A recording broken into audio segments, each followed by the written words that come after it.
All right, we're now live here Hi. with Cindy Stone. I'm very excited about this event because Cindy is a practicing psychotherapist for like 25 or 30 years. She's like a huge amount of experience with clients and actually helping them with certain issues. And she's also doing hypnosis, and that's actually how I got to know her. So can you just tell us a little bit about your background, Cindy? Well, first of all, thanks so much for having me. I'm very excited to talk with you today. And as always, you and I have fantastic conversations. Yeah. And I would like to tell you first a little bit about myself and the influences and why this particular subject is the first one that you and I are going to talk about. And then what I want to do is just give a sense of what it is I want people to come away with, and then we'll do a couple of small exercises that are kind of life-changing in a really simple way, and we'll talk about some of the science that is backing up these ideas, and then again I'll just really talk about how important this aspect is to our living in a daily way. So over 25 years ago, I started out studying art therapy, and it was a psychoanalytically oriented therapy. So it was highly intelligent and very mind-oriented, even though it used art as an expression of what was going on in the deeper levels of the being. After that, I started working with this woman, and I saw that she was making these incredible transformations with people. And I thought, wow, I want to work like that. I don't want to just work and talk to people for a million years and maybe something might change through a relationship, you know, blah, blah, blah. But really make a deep and profound change with people. So she introduced me to her teachers, and that's when I discovered Gestalt therapy. And that was, Gestalt therapy means whole, of course. And so what Gestalt therapy was really concerned about was completing experiences, a whole entire experience, so that the person, or the organism, so that the person can move on from that.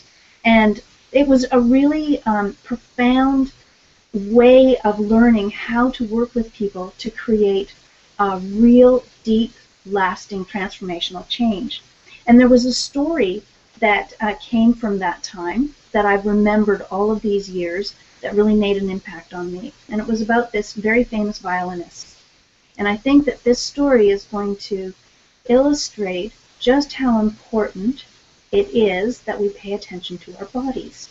And so there was this violinist, and his hands were cramping up whenever he played. And he was a very well-known concert violinist of the time. And his hands were cramping to the point where he could no longer perform.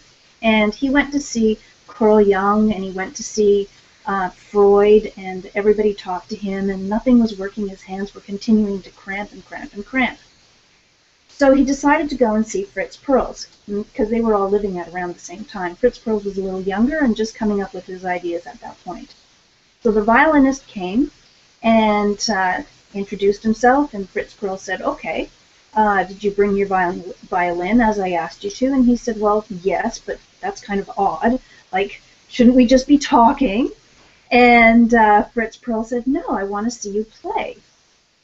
And he said, oh, I don't know. And he goes, yes, please. He said, well, I'm pretty sure I should be telling you about my problems.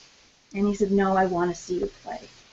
So the man stood up and put his feet together and took out his violin and started playing. And sure enough, his hands started cramping up. And Fritz Perls looked at him and studied him and said, okay, I think I know what the problem is. And he goes, really? We haven't even talked about my problems yet. And Fritz Perls said to him, you're standing with your feet so close together that your shoulders are hunching up, and it's causing your wrists and your fingers to cramp. So if you widen your stance, your shoulders will move out and relax, and you'll be able to play again. So he widened his stance, he picked up his violin, he started playing, and sure enough, there was no cramping. The intervention was immediate, and that story had such an impact on me. And it's not to say that everything can be so simply solved, and that it's either a body or a mind issue. But it reminds me often to not get so complicated with things, to really deeply consider what the body is telling you. So, of course, after all of these years, I had another influence, a Swiss analyst called Alice Miller. And if you're not familiar with her, she wrote some phenomenal books quite a few years ago. The one she's most famous for is The Drama of the Gifted Child, Prisoners of Childhood. It's a heady little book, but very, very good. And another one she wrote was The Body Never Lies. And that's another book that really influenced me, because she talks about how children who had experienced abuse held in their bodies, in every cell, the trauma and experience of what they went through. And that in order to fully recuperate or work through or come to terms with an abusive childhood, one also has to release that trauma from the body, and that the body holds it. And if you've ever worked with somebody who has had an abusive childhood, you don't have to have incredible powers of observation to notice just how much they hold themselves in. They have to create this very rigid, strong structure, actually a powerfully strong structure, in order to hold what they perceive as a very fragile self. So these are some of the impulses. That's very true. It's very interesting. And I think it's not just, with abuse, just in general, when you work with people, you see or you can feel that they are releasing things from the body all the time, right? And so it's quite a fundamental concept. But what I've also noticed, I don't know if you have experienced that, like people that had abuse, they're sometimes also very aggressive, like the opposite of holding back, which is one thing. Also, they're quite in your face. Maybe that's a different protective mechanism, or what is that? Yes, it's just another protective mechanism. They're going to get you before you get them. And the other ones are going to protect themselves at all costs. It's just perhaps a different personality type will choose to handle themselves a little bit differently in every situation. So if you have a more aggressive type, then they're definitely going to be out there. If you have somebody that tends to be a little bit more internal or self-reflective, will be holding themselves more. So yes, there's of course that range of people, from the highly guarded to the highly aggressive. So these are why I'm telling these stories. These are the influences that have really helped shape the way that I've done therapy for all of these years. And then, of course, I became a hypnotherapist. And that, again, really started me deeply considering how the body talks to us. And it talks to us in ways that it's really quite valuable for us to understand. And, of course, new research now has made some of these ideas more able for us to understand, and that gives us kind of a credibility as well, that these new fMRI machines are able to really see how the mind is operating. So before we go on to the research, which I am so excited about, why don't we just take a moment and, without moving, everybody's been sitting here for a couple of minutes now, just take a look at your body language. Don't move, just take a little breath and just see, are you sitting bolt upright? Or are you kind of slouched? Are you just kind of easy and relaxed? Just really take a moment to just see. Because maybe you woke up really, really happy and excited today, but then you've been sitting at a computer, and computers make people hunch. Like, they're so bad for us, even though I love them.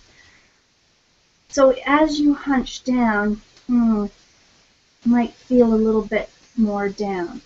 So now that you've felt where you're at, now stand up if you're sitting down. I'm not going to, because I'll fly out of the picture. Stand up, straight like your grandmother used to tell you.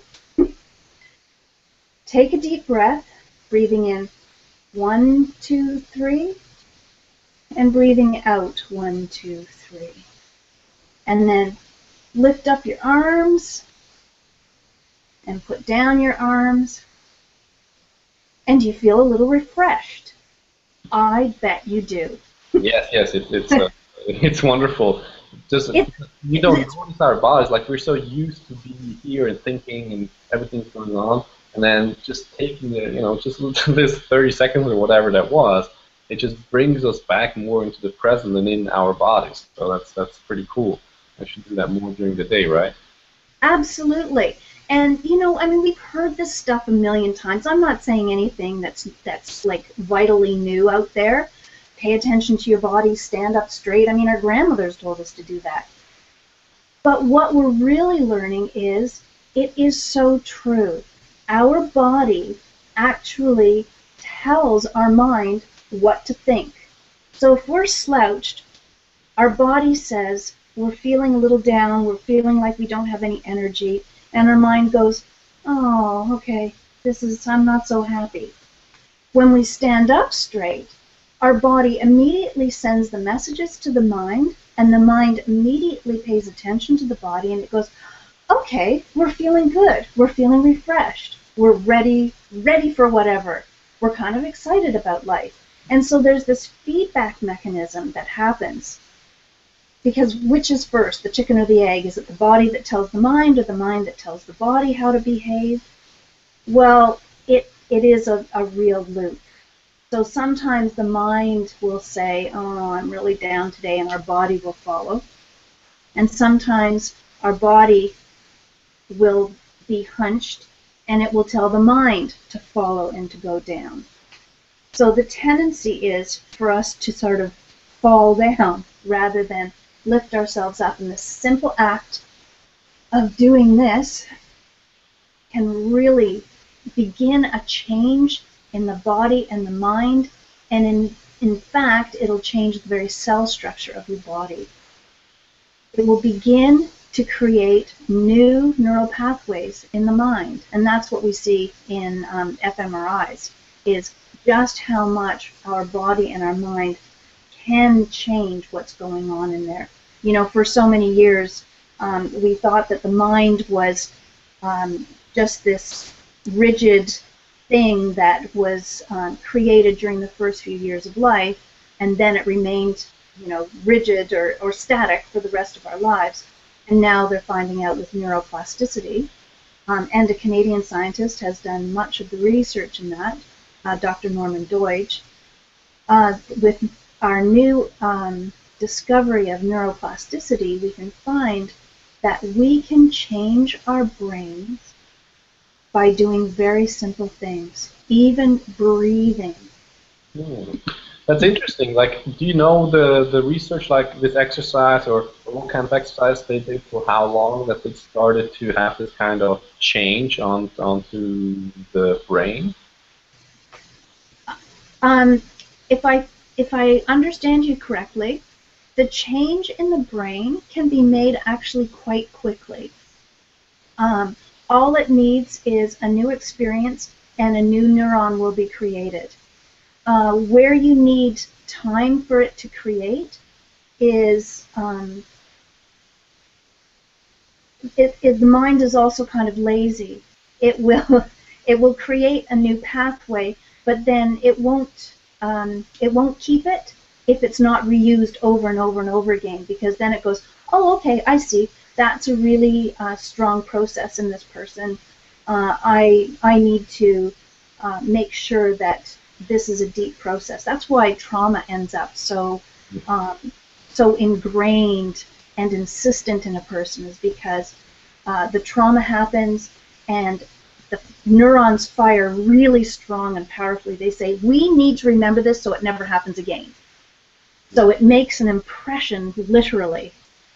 Whereas if we just take a breath like that, it's a one-time thing. It's going to go, okay, I feel better. Yes, for a second. You need to be doing that over and over and over again. Okay.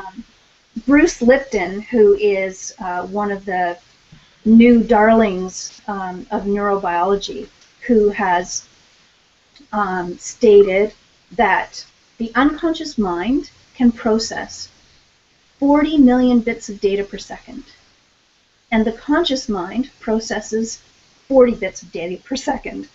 So the unconscious mind is this really powerful mechanism.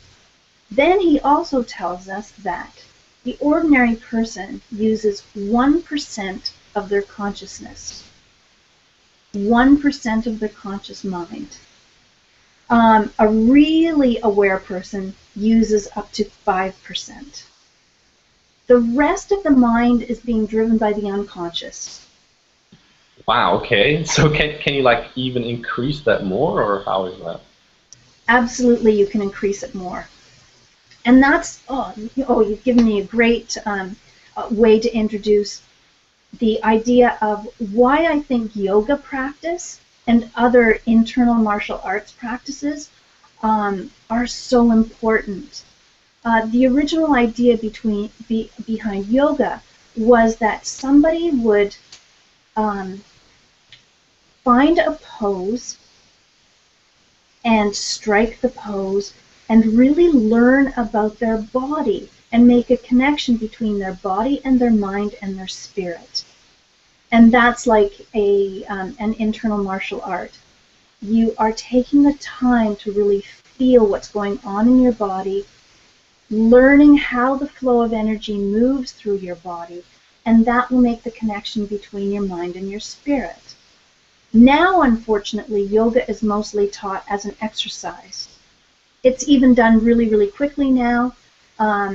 And what happens is the whole idea behind it is lost, where you really need to learn how things are moving through.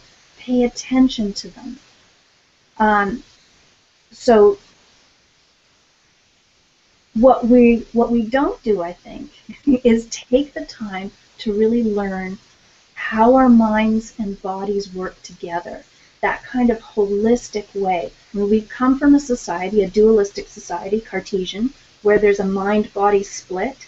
And even though for years now, decades, we've been talking about how there isn't a split, that split is really permeated into our mindsets. It's going to take a while for us to really get reintegrated, really think along those terms.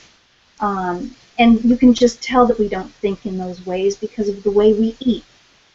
If we ate with real consciousness, then we would understand more that there is no separation between things. We do have to integrate. So your question was, I've gone off a little bit, about how to build consciousness. And yes, we can build consciousness by becoming more conscious of our bodies, becoming more conscious of our minds, becoming more conscious of what our bodies are telling us, how that affects our minds, how we affect our world, and how our world affects us by becoming highly conscious.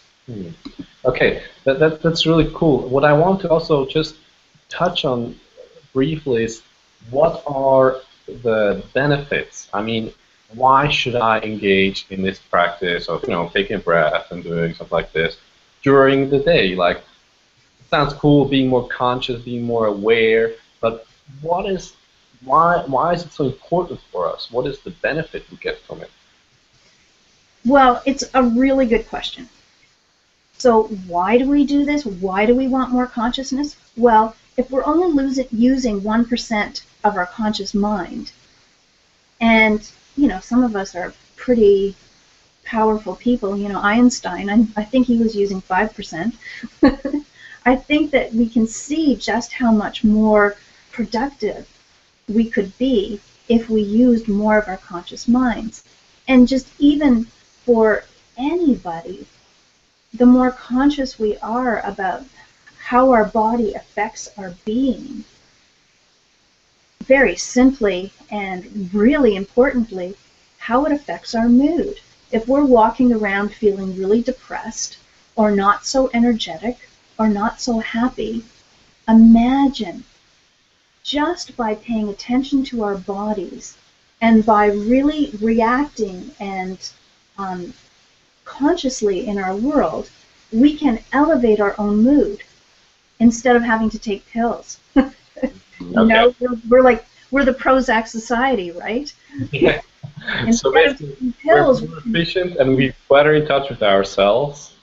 Like we feel better our emotion, with better control of the emotion instead of having to take outside influences. And is there anything else that I missed to list? yes. Well, probably because I haven't said it yet, because it takes me a long time to say things. So as we're elevating our moods, then our health is actually elevated by that as well. Bruce Lipton says that we can actually change our cells on the cellular level by elevating our own moods, and our health is increased because of that. Our longevity is potential. I'm going to say potentially increased because there's all kinds of things that go wonky, you know, and there's all kinds of things that we're predisposed to. The thinking now is that we can alter things that we're predisposed to. So if we're predisposed to cancer, we can attempt to alter that fate by really changing how we think. And the thoughts that we fill ourselves with and the food that we see, it's all becoming like this really holistic way of thinking about how we live. Yeah, okay. So do you have another exercise for the people who actually want to start practicing feeling more their body, being more connected, and having those benefits of better health and more efficiency, better emotional control, and all the other benefits that come from it? Yes, I'm about to give us the best ever exercise. I give this to my clients so often, and what I love about this exercise is your life is absolutely immediately changed. And this is particularly, yeah, I know, big claim, and I can make it wholeheartedly. And the wonderful thing about this exercise is if anybody is subject to anxiety, panic attacks, social anxiety, anything, this will change it immediately. So and I'm going to give you the physiology first. Most people breathe up here in the top of their chest. And what that does is it signals to the brain that there's an emergency. And hormones are actually let out that say, something is not right, we need to run from here, we need to fight, we need to do something. But things are not right in our world, we need to be afraid. And that's what happens when you breathe up here. When you breathe down into your belly, hormones are released that say, okay, everything's fine, we can relax. If it's nighttime, we can go to sleep. If it's daytime, we can just go about our business and we don't have to be worried. Now, when I was a child, I was a ballet dancer, and I was taught to breathe always up here and without it even showing. And they took great effort in teaching us to breathe way up and high in the chest without our chest moving. So, and I'm surprised I don't suffer from panic attacks because it is a sure way of making your body tell itself that it's in a panic mode. So then we're just going to try it together, and you don't have to breathe exaggerated. And you don't have to breathe through your mouth. It's just normally through your nose, unless you have a nose problem, then you have to breathe through your mouth. And you just breathe through. If you breathe to a count of 3, you can breathe to a count of 3. If you breathe to a count of 4, you can breathe to a count of 4. And the more rhythmic you breathe, the better it is. And as you're breathing, if you put a little smile on your face, the smile, the muscles in your face actually register to your mind that you're happier. And if you think pleasant thoughts, again, that all cycles in and you feel a whole bunch better. Okay, so let's just do it, and it's breathing down into the belly.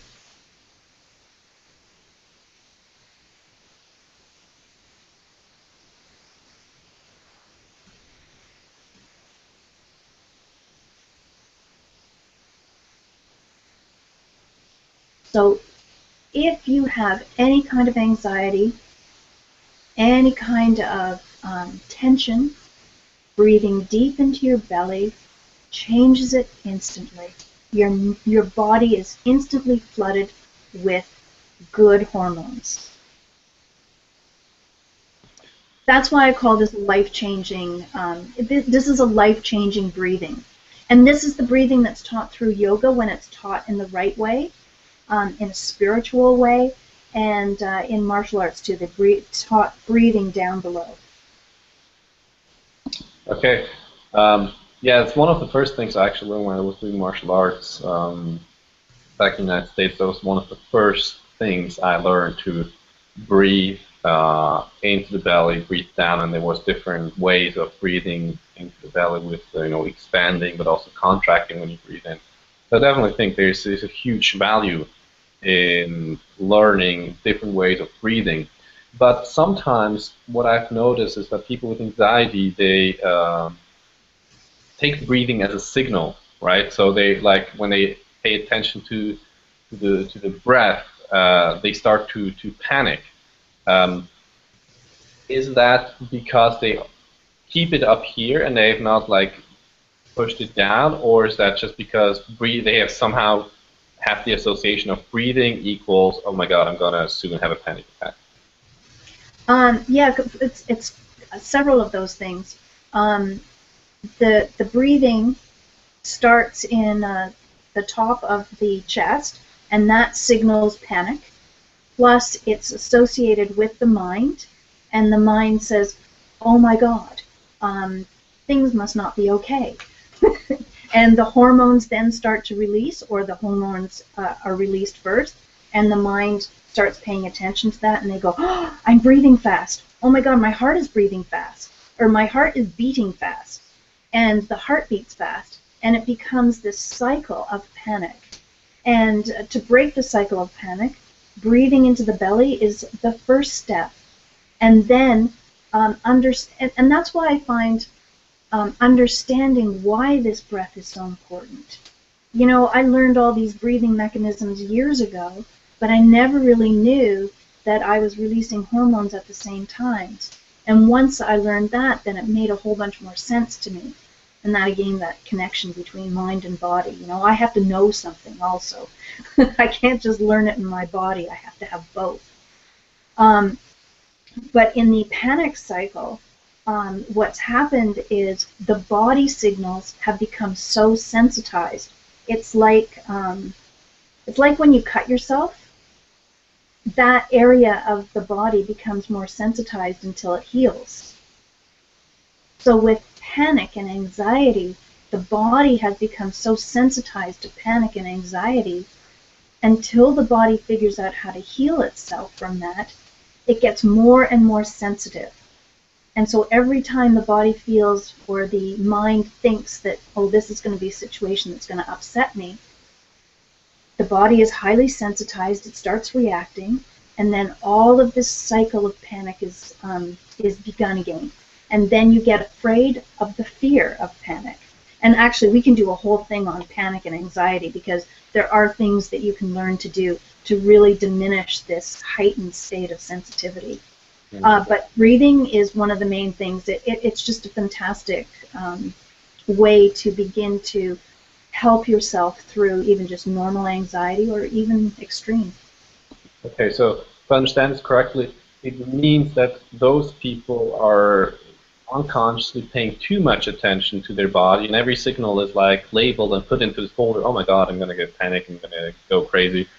So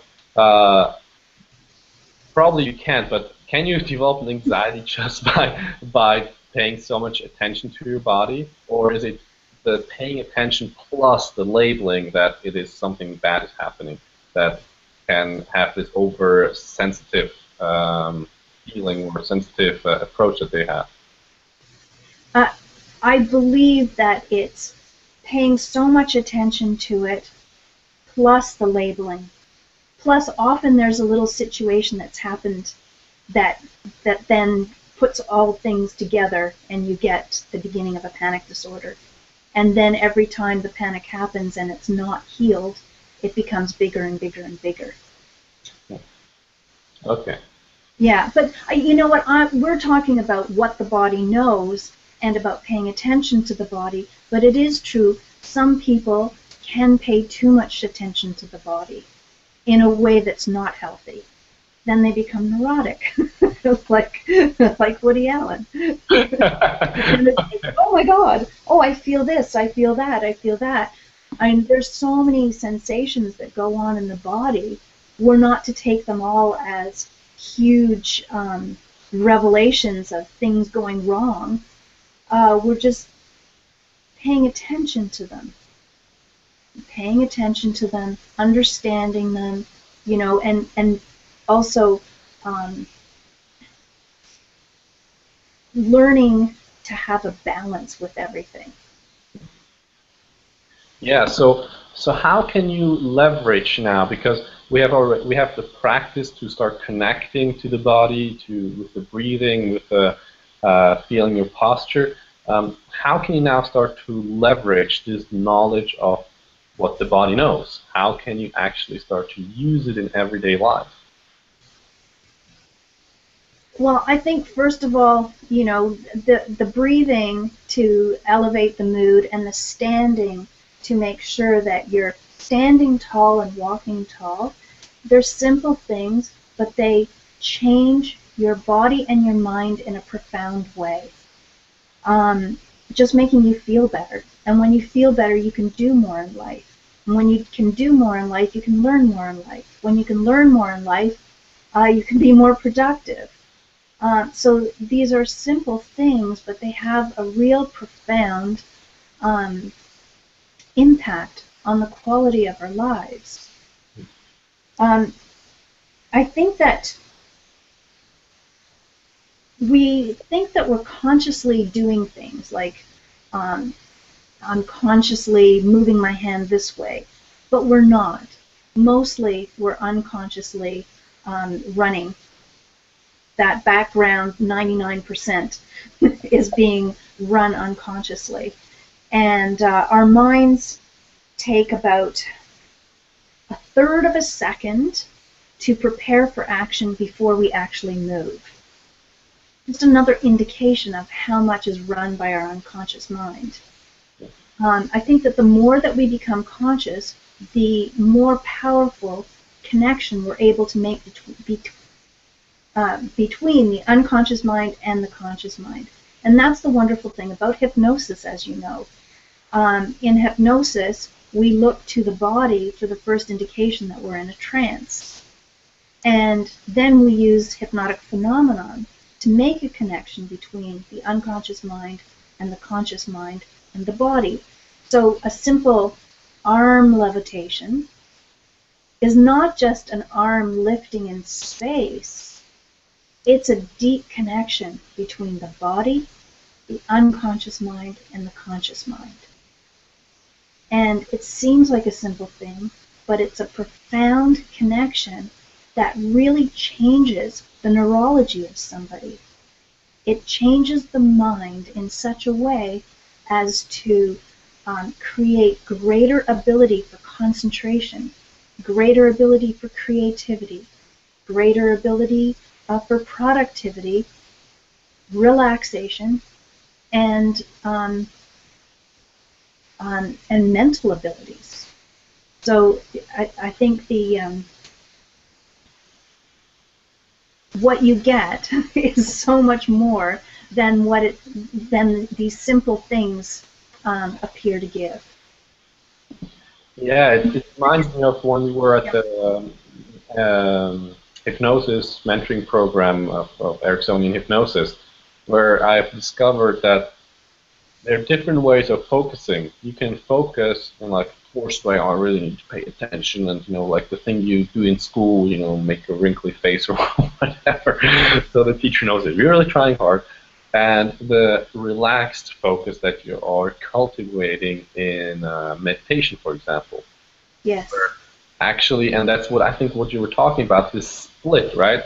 Of the conscious mind trying something really hard to do, but not really having all the assets, all the capabilities we have on board to focus and make the change or do whatever it is, do hypnosis. So what I've discovered is that when you have this focus, this laser focus, and it is with our full being, it is much more, it's like drawing you in, it's like self-supportive, right?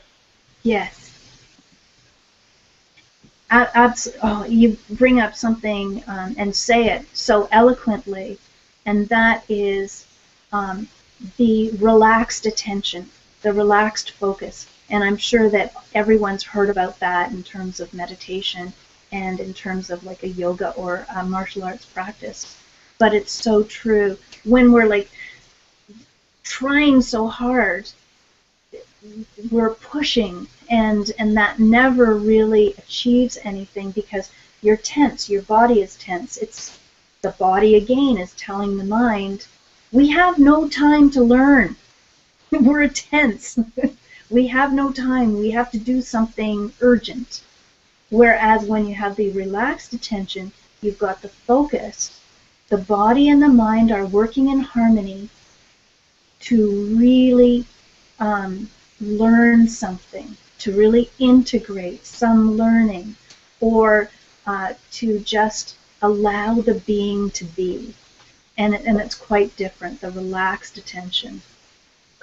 Yes, and I think that's something beautiful because I just, as I told you before, I visited a seminar about body psychotherapy, and what they do is like basically let the body process.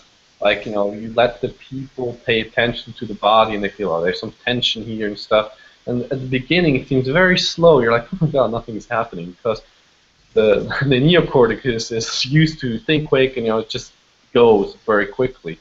So to sometimes just give time for things to unfold, it is a self-regulatory process, right? I mean, the body knows, as you say, the body knows how to process a trauma, for example. It does. But we interfere. Yes, we do. Shutting down the process, and that's how it gets stuck, right? Yes. Yeah. I think interfering is a really good way to describe it.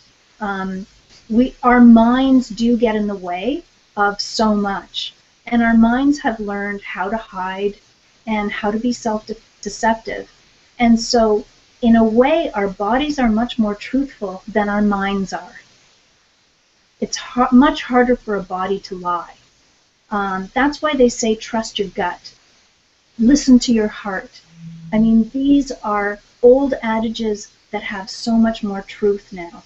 And in fact, they have learned that, or they're saying now that the heart is another mind and the gut is another mind. Just to give you a quick research, there is a Canadian doctor called Dr. Amour. I can't believe his name is Amour, and he's a heart doctor.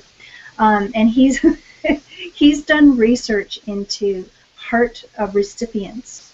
And so there's one where a couch potato man ended up getting the heart of a stunt man in a transplant, and he ended up losing weight and becoming obsessed with becoming an athlete, and he became a great athlete only after he received the heart of a stuntman.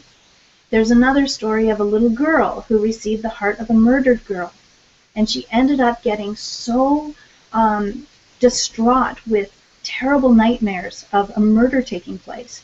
And she told her parents about it, and then the parents went to the police, and they actually caught the man who murdered the little girl of the heart she received because the information in her dream was so specific. That's pretty freaky. Isn't that freaky? I know. And there was this other lady who was a non-drinking religious woman who received the heart of a biker who had died in a car crash, and she became a beer-drinking footballer. And so, like, and these families are going to the original donors to go, like, our family member has changed so much. So I really think that we're finding out more and more that these organs and these places in our bodies have more impact than we had ever thought before. Okay, wow. That's very powerful. I know, it's amazing stories, aren't they? Yeah. You can think about the next topic you want to talk about. Just want to give the viewers a quick chance that they can type in the box where there's a little play field. They've changed Google Hangout. Normally people are in the Hangout here. For some reason they are not.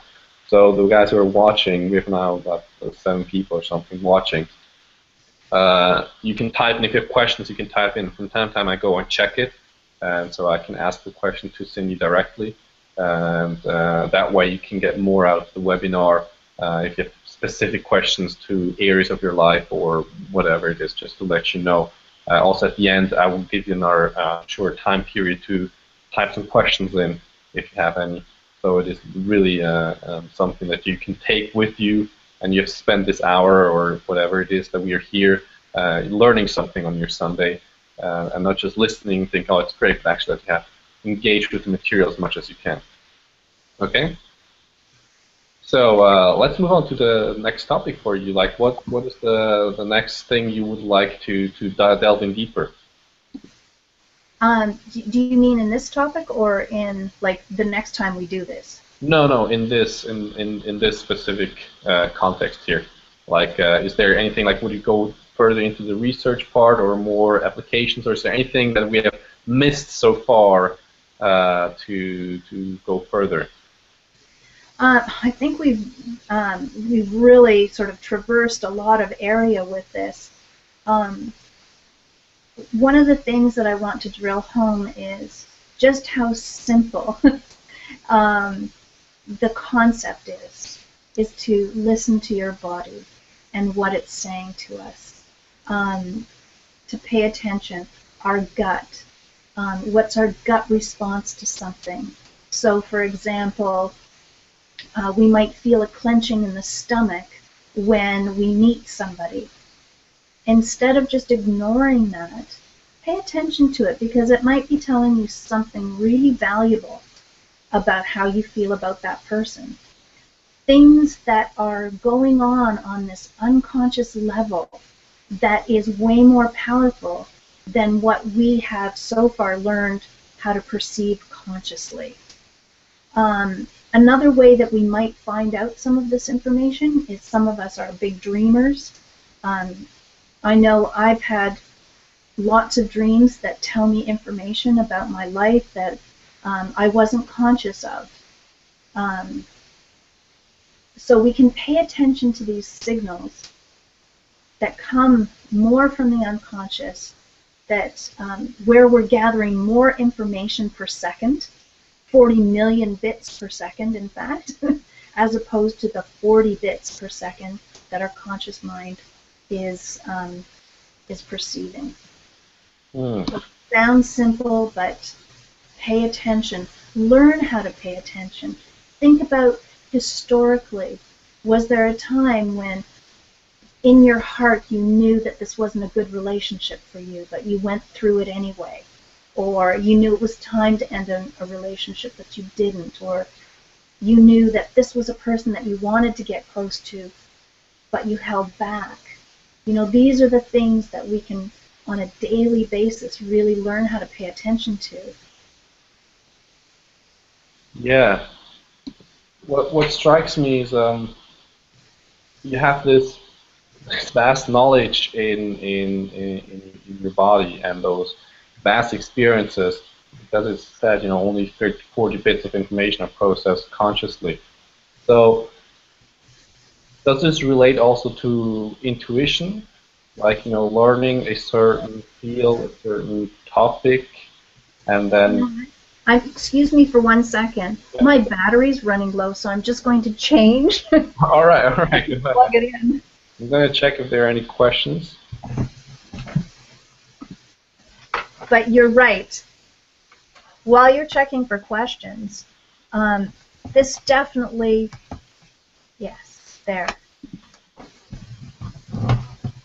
Okay, I know that, let's see if, I think that's, yeah. This definitely does play into intuition for sure. So much of the intuitive feelings that we get actually arrive through the body first. That's why they say, go with your gut, listen to your heart. There's a reason why those sayings were created in the first place. They didn't have the science way back whenever those sayings were created. Now we have the science that gives credence to those sayings. So when, like sometimes I feel the unconscious mind of a person makes a mistake. So they, for example, they have this pattern of, for example, a phobia. It's very easy. They associate something to reacting with fear, but actually there is no reason to have this. How do you relate this? Because there's this wealth of knowledge inside of you, but some of it Yes. is not accurate because there's this wrong association that has been built. So can you clarify a little bit on that? Well, yeah, that's a really great example that you gave, because sometimes our minds do get wrong associations built together, and so then, hang on, sorry, I'm just trying to get my computer straight while I've got the battery plugged in. Sometimes our minds do get wrong associations, and they happen early in life, often, or they can happen, later on in life. They can happen at any time. Actually, we can make an incorrect association. And I think that if we're really trying to be honest with ourselves, we know down deep what the truth is. So if we are afraid of, let's see, if we're afraid of a closed space, I think rationally, most people know, I really shouldn't be afraid of this, but I am. That's an example of a wrong association. And then there's nothing wrong in getting help for that. Sometimes we need an outside person to help us undo those wrong associations and set us on the right course, even though I truly believe that we have everything that we need to heal ourselves come from within. But it doesn't mean that we don't sometimes need somebody else to help guide us through those places. It's like sometimes we need a guide to take us through a maze, and our minds can become very maze-like. And so there's nothing wrong with getting a therapist, a really good therapist, to help navigate the maze of our own minds and undo some of those associations and even thoughts about ourselves.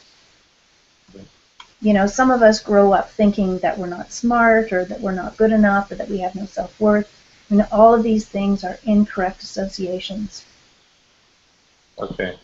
So basically, with hypnosis, that's one tool that I know which is very useful. You can actually start to change those associations. And actually, I think I find this also a very beautiful example of showing the importance of both minds, the unconscious mind and the conscious mind, because you can consciously recognize, oh, I really shouldn't have this fear of spiders or cars or whatever it is, but unconsciously, or the body hasn't really realized that yet. So both are very important to guide us through our lives, right, with evaluating and changing things and getting help, for example. But even when you get help, it still comes from you, just as I know. That's a beautiful thing. So, But yeah, I think because sometimes it's like overvaluate too much paying attention to the conscious mind, or sometimes too much paying attention to the unconscious mind, especially in our profession. So I think there's this balance. Absolutely, and I think that's what we started out talking about too, was that we come from a society that separates things out into its component parts, and then this component is more important than that component, and that's that Cartesian duality that we talked about. Um, we need both the body and the mind, the conscious mind and the unconscious mind, the body, mind, and spirit, all of these things working in a harmony, in a balance. Um, I think even the Chinese yin and yang, I think that even most Westerners, we take that and we separate it out into masculine and feminine, light and dark, because that's how we see things.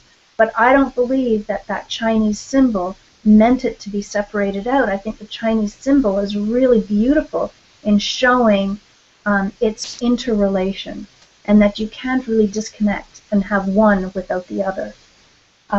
So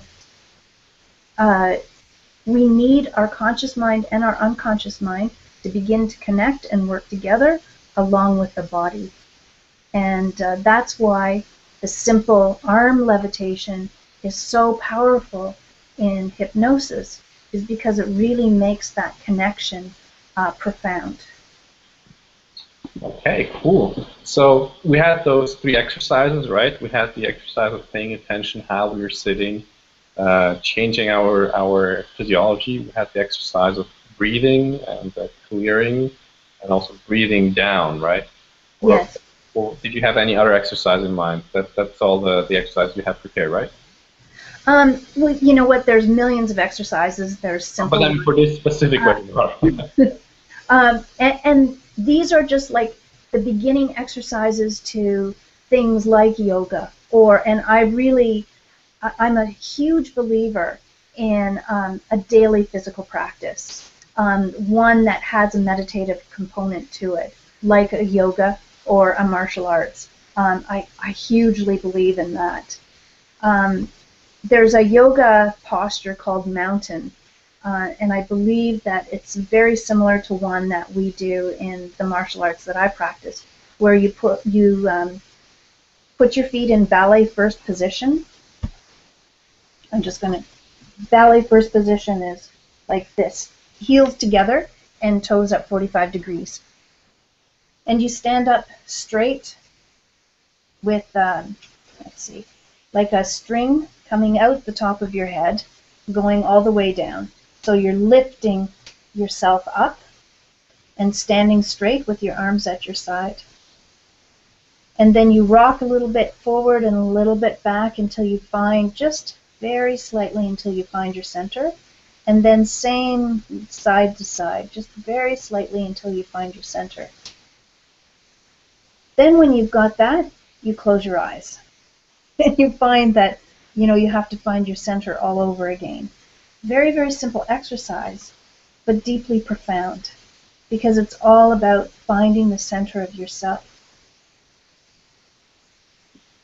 Okay, there are some questions that have been posted. So is that okay if we go over them? I'd love to, yes. Okay. So Tatiana has asked a question. First of all, she says thank you for both of us that we are organized such an insightful session. We spend much time sitting in front of a computer, a lot of time. What is the details of the position in the chair which would lead to more happiness and greater productivity? Well, sitting in a computer chair is very seductive because you have to have your hands over the keyboard, and slowly you're going to kind of sink in it. I'm not an ergonomic expert, so I know there are keyboards that are ergonomically created and chairs that are ergonomically created to maintain a good structure. So you could look up those. What I do and what I suggest to most people who work with a computer or sit at a desk is at regular intervals to stand up and stretch. And, stand straight, or even when you're working, just to, move your back around, get back straight, take that deep breath into the belly, and move your hands up and down. And, you can't see mine, but the wider the arcs, the more space is filled, and the more space you're creating, the more space inside is experienced in the lungs. And as such, you get a greater mental space, and you feel rejuvenated by that. Does that answer the question? I think so. If she has more questions, she probably will ask. Okay. So what you can do is just get up quick and just loosen up, because there's a certain state connected to the body posture, right? So if you sit all the time on the computer, you enter a certain state. So just breaking the state, going out in the washroom, moving around a little bit, or even just go outside for a few short steps might even help, just as an addition. Yes, but the important part is to straighten the back up to signal to the body that it feels good. Yes, okay. Yeah, because you're creating a trance by working on a computer, and that trance kind of leads you down, and your chest caves in, and that caved-in chest is really gives the body and the mind a sense of depression. And it's the open chest that gives the body the sense of lovingness and openness and happiness. Wow, that's very useful. Thank you. There's another question. I will read it again. It's from Catherine. Our gut reaction is based on the responses of amygdala, and its responses are often rooted in deep traumatic experiences. Does that not make our intuition potentially erroneous? Yes, it does. It absolutely does make it potentially erroneous. And that's where really beginning to understand the self in the deepest possible way allows us to make that discretion between, is this a gut response based in a traumatic situation, or an erroneous connection, a connection that we've made that's not quite right, based on a past experience or a past idea or belief. Really, we're talking about beliefs born out of experiences, or just plain beliefs that have been accepted by us without question. So we need to really understand ourselves so that we don't get caught in that gut response that is not born out of a deep intuition that we have collected in a clean way, but a perception that's been collected based on a belief that's not quite right. Perfect. And it's a hard thing to learn, but that's a brilliant question, because so many people will just trust a gut experience, even though it's based in something that's a belief that's not quite right. Yeah, and I think that's also where, again, the co-consciousness comes in, of you re-evaluating certain shortcuts that you have established in your brain. That's why I keep educating myself, because I know certain things I've learned are probably not right. And that's also how when you watch other people who are really good at something, they have, spent time to clean those intuitions and those pathways, and that's what makes them so successful. So I think re-evaluation during the process, not all the time, but like taking the time in certain time frames, is very healthy to to have a good intuition. Absolutely. I think that we can make we can almost create an erroneous belief that the unconscious is the total almighty and that it's always correct, but it's not, because there are many unconscious beliefs that are not, that are absorbed and held in the unconscious, that are not, that are, you know, wrong connections. And when we do make that profound connection between the body, the mind, of the unconscious mind and the conscious mind, then we begin to work all of those together, and we have a far more powerful unit working together. Yeah, brilliant question. I love it. Perfect. So let's move on to the next question.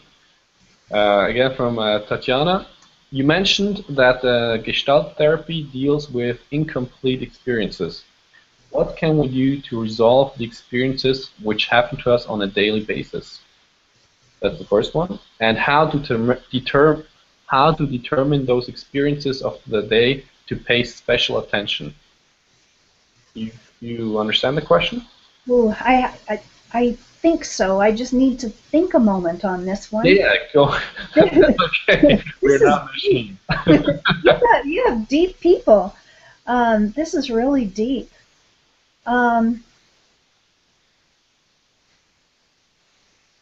When Gestalt therapy, there's a wonderful book called Gestalt Therapy, and it's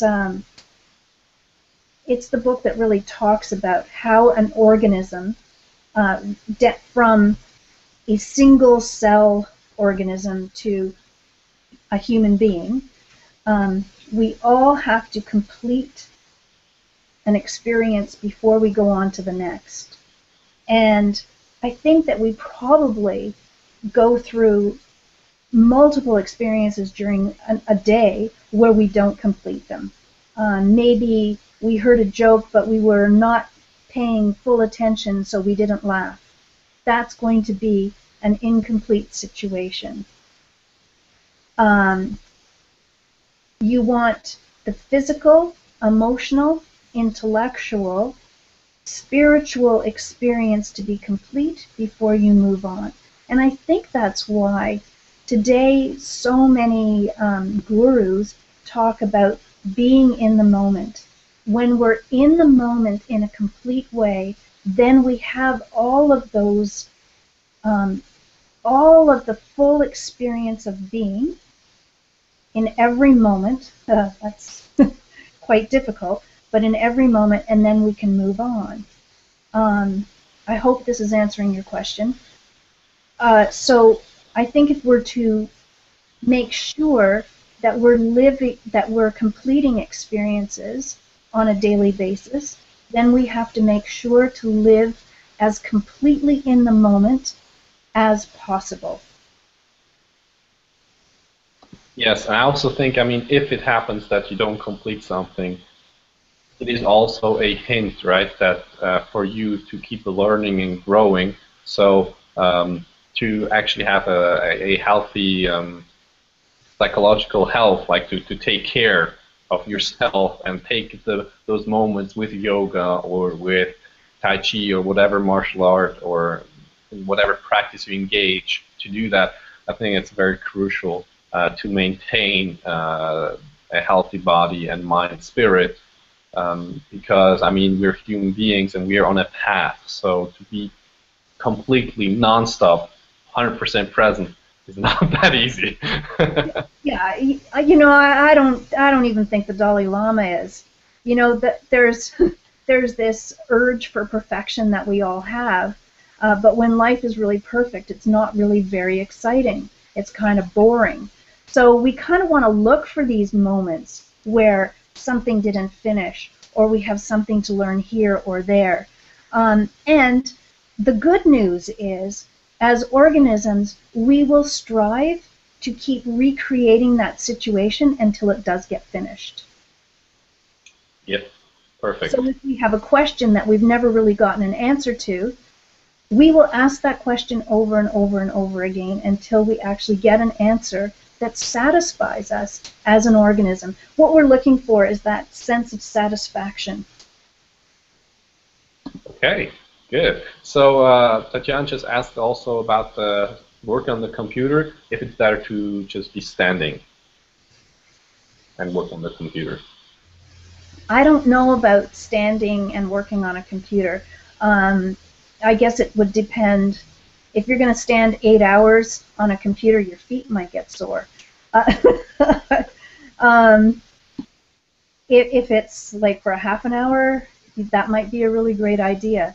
Um, you know what? I'm not a huge fan of sitting, even though my whole life is around sitting. I sit in front of a computer. I sit in front of clients. But I'm not a fan of sitting. I find it very hard, so I often sit with my feet up. I think that people have to figure out what fits them. Somebody might be comfortable standing. I just think that it's really important to every now and again throw back those shoulders, take a breath deep in the belly, and just remind the body and the mind that it's feeling better. Um, I think that's the important thing. Okay, good. Those were all the questions that have been posted so far. So I think we'll start to wrap it up. Okay. If there's anything important to the topic that you want to add, then you can do this now. Otherwise, just let the people know like where they can reach you, or if they want to get in touch with you or something, and maybe also if you would like to do another webinar like this, and maybe you can give us an idea. Of course, you can always change it, but can give us an idea of what you would like to discuss. And while she's answering this, you can put in questions if you have more, then we can answer the last three, but otherwise we'll just wrap it up. Okay. People can reach me. I have a website, www.incidentalguru.com, and I believe my email is on there. I do Skype consultations. Anybody that's watched this and wants to have a Skype consultation, I'm happy to give them a discount. And let's see, I will have a new website out shortly. I don't know exactly when that happens. I'd love to do more of these. I'm thinking that we might be able to devote an entire hour to panic and anxiety disorders. Let's see. I never tire of looking at a holistic way of living life. Pardon? That's a good one. I like that. Yeah, I really do. And how to live on a daily way, like a spiritual life. And I don't mean a religious life. I mean how to live a spiritual life. And that doesn't mean necessarily doing meditation and yoga or a martial arts practice, but just how does one live a kind of spiritually attuned life? And I mean attuning your body, mind, and spirit. You know, when you're cooking, when you're walking, you know, that might be kind of fun to talk about as well. And I'm open to suggestions as well. Of course. Because my practice has been very general, and I think it's because of my approach is really holistic. I really like to look at the whole person, you know, how they're eating, how they're living, what's going on in their lives. I've tended to get a variety of issues, couple problems, marital problems, personal growth and development, all of that kind of stuff. So I'm happy doing that. Yeah, I already know that you have a huge amount of knowledge. That's why I was so excited to get you on. I think we have covered quite some ground and some useful practices. I just want to remind you, all of you, that you use those practices, use this knowledge that you're getting here, because just listening to it is one step, but just take it a step further and do something. And you have seen those practices, they work very short, very easy, and you can implement them very easily in your life. So it's really up to you to get the benefit out of this webinar and the future webinars, to also take action on them. And I thank each one of you who has come, that you actually took the time on a Sunday evening to watch this and educate yourself, that you've engaged actively with us. That has led to some further great insights in the conversation. So when we have future webinars, you know, the more you engage, the more you can get out of it. And also, of course, a big thank you for Cindy. Do you have anything to add before we end the call? I do. I have one thing. I was just thinking about it the other day. For the longest time, I was doing my practice, my spiritual martial arts, internal martial arts, and I was doing it as if it was like a job. And it's like, okay, I have to get this done today, and it'll be my exercise, and it'll be my spiritual practice, and it was very not in the moment. And then when I let it just be in the moment, it completely transformed for me. And I was like, oh my God, why haven't I been doing it this way all along? It no longer became a chore and something that I had to do because I was obligated to do it. But it was something that was beautiful, that was feeding me. And I know that many of these exercises, or the couple of the exercises that I mentioned, are so simple, but they're deeply profound. And I do encourage you to do them and make them just a moment that is going to feed you rather than an obligation. Yeah, that's very useful. We have enough obligations around us. That's right. Very good insight and advice. Yeah, well, with this, we'll just wrap it up for today. Thank you, everyone, for coming. Thank you, Cindy, for taking the time. It was really, really great. I very much enjoyed myself. Thank you. Thank you, everybody, for coming, and thank you, Joachim, for arranging this, and I really, really enjoyed it. All right, perfect. Well, everyone, take care. Bye-bye. Thanks. Bye.